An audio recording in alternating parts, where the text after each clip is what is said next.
Assalamualaikum warahmatullahi wabarakatuh. Alhamdulillahirabbil alamin. Wassalatu wassalamu ala asrofil anbiya'i wal mursalin wa ala alihi wa ashabihi ajma'in. Amma ba'du. Jumpa kembali kita dalam kajian Islam yang pada edisi ini tema kita adalah tentang Valentine's Day yang sekarang mungkin sedang marak di kalangan anak muda maupun secara umum. Ada sebuah pertanyaan, bagaimana hukum merayakan Valentine menurut Islam? Boleh atau tidak? Pada kesempatan ini kita akan mencoba nanti melihat pandangan dari Majelis Ulama Indonesia, Muhammadiyah dan Nahdlatul Ulama, bagaimana pandangan ketiga organisasi ini terkait dengan perayaan Valentine's Day. Perayaan kasih sayang yang kita sebut dengan Valentine's Day ini identik dengan memberikan coklat, bunga, boneka, atau hal-hal romantis lainnya kepada pasangan maupun orang terdekat. Jika kita runut melalui sejarahnya, Hari Valentine Day berasal dari tradisi bangsa Romawi kuno sebagai cara memperingati kematian seorang pendeta bernama Santo Valentins. Ini adalah sejarah yang paling banyak diketahui orang. Lalu bagaimana pandangan Hari Valentine Day menurut Islam? Baik, kita akan lihat bagaimana menurut Majelis Ulama Indonesia. Majelis Ulama Indonesia mengeluarkan fatwa nomor 3 tahun 2017, diperingatkan bagi umat muslim bahwa haram hukumnya merayakan Valentine Day setiap tanggal 14 Februari. Hal tersebut menganut pada 3 hal, yakni yang pertama karena hari Valentine bukan termasuk dalam tradisi Islam. Yang kedua, hari Valentine Day dinilai menjerumuskan pemuda muslim pada pergaulan bebas seperti seks sebelum menikah.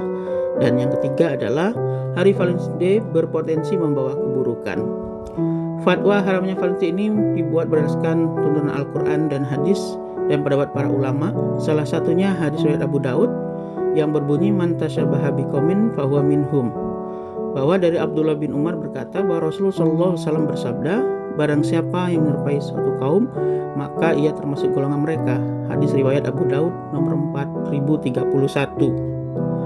Sementara itu dalam Al-Quran surah Ali Imran ayat 64, Allah Subhanahu wa Ta'ala berfirman bahwa penting bagi umat Islam untuk tegas jati diri sebagai seorang yang Islam dengan perilaku sesuai setelah menolak menyerupai identitas agama lain.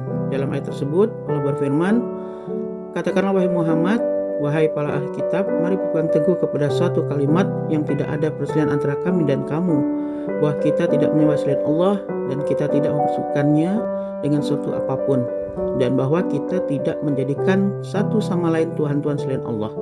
Jika mereka berpaling, maka katakanlah kepada mereka, saksikanlah bahwa kami adalah orang-orang muslim. Surat Ali Imran ayat 64. Yang kedua, kita coba melihat bagaimana menurut Nahdlatul Ulama. Mengutip dari situs resmi, Nahdlatul Ulama menyatakan perayaan Valentine haruslah berfokus pada inti atau isi dari perayaan itu sendiri, yakni untuk menolong dan mengasihi sesama muslim. Selain itu, perayaan tersebut harus difilter sehingga substansinya tidak melenceng dari agama Islam. Demikian pendapat dari Nahdlatul Ulama. Dan yang terakhir adalah menurut organisasi Islam Muhammadiyah.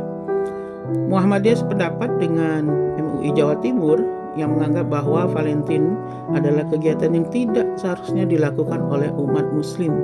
Selain itu, Muhammadiyah juga menyarankan agar organisasi remaja Islam harus kreatif dan inovatif agar bisa melakukan kegiatan positif ketimbang merayakan hari Valentine. Demikian tadi teman-teman semua terkait dengan perayaan Valentine's Day menurut Islam dari 3 organisasi. Yang pertama MUI Jawa Timur, yang kedua Majelis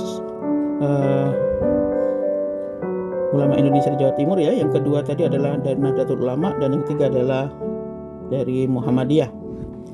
Nah, kalau kita perhatikan teman-teman sekalian, sebaiknya sebelum melakukan sesuatu kita harus menimbang terdahulu dari mana asalnya sebuah kegiatan tersebut atau perayaan tersebut atau kebiasaan tersebut.